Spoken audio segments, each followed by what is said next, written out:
I'm going to show you how we turn this into this. Roll the intro.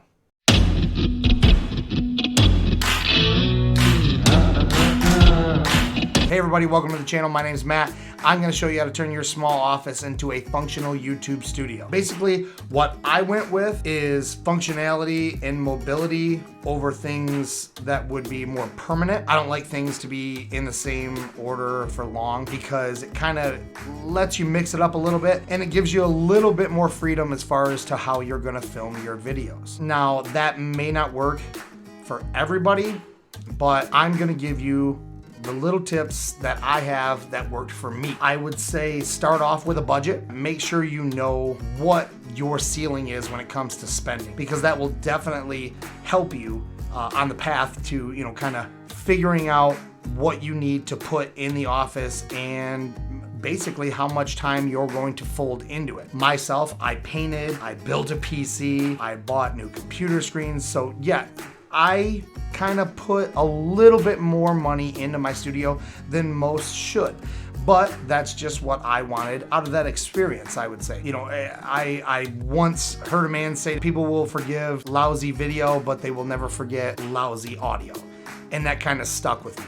So a big thing for me was getting a new microphone. I had been playing with shotgun microphones, they weren't really the best things. They were cheap things, kind of things that I had borrowed from buddies, which was, no big deal. It kind of got me through what I needed to get through. I kind of finagled it and made it work for me. But when it came down to what we needed to do here, I had to kind of think to myself and kind of, and basically go out and find something that was going to work for me on a couple different levels. And I settled on the Yeti Blue. Now, and I know a lot of people don't like that microphone, but for me, it kind of ticked all the boxes. Functionality, mobility, basically ease of use.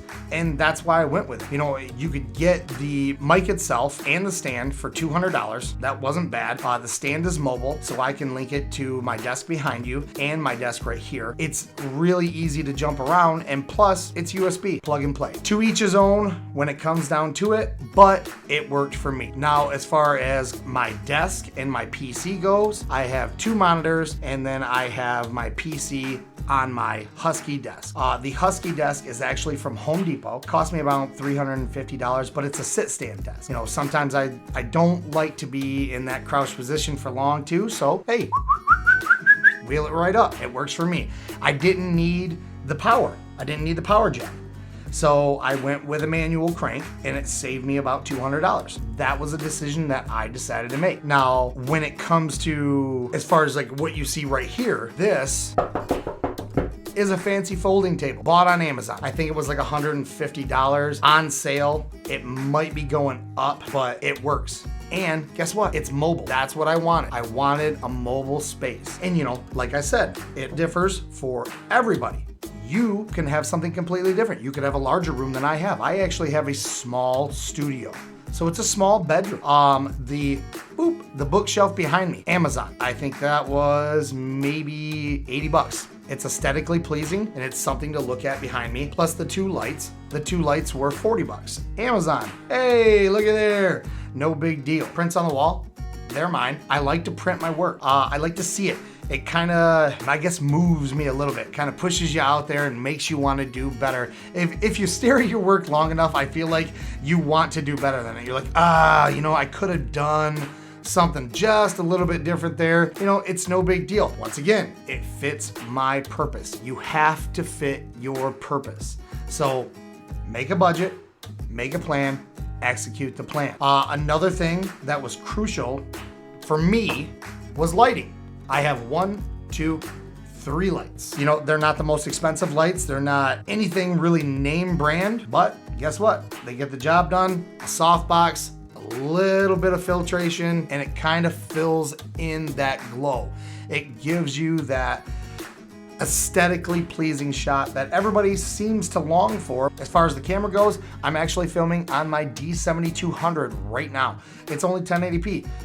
You really don't need 4K, but then again, that's my preference. The camera behind me actually has 4K, but I'm filming on the 1080p. It has clean HDMI. I already had the battery pack connector. I already had the HDMI for it and the cam link that goes with it. Plugs right in. That leads me to the next thing. If you want to record straight from your camera to your computer, you're gonna need a capture card. Capture cards are inexpensive, they're not that bad, they're plug and play.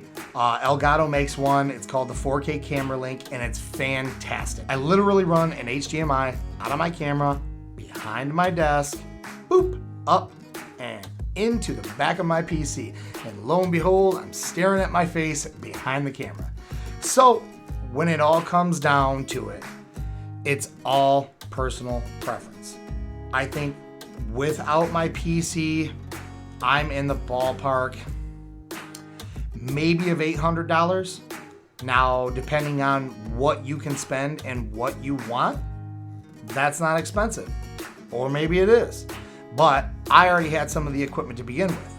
So, when it comes down to you, make sure, like I said, budget, plan, and execute. All right, everybody, I wish you the best of luck, and I hope nothing but good things for your channels. If you like what you saw here, do me a favor, like and subscribe. It helps me out a ton and lets me know that I can keep going. We'll see you later.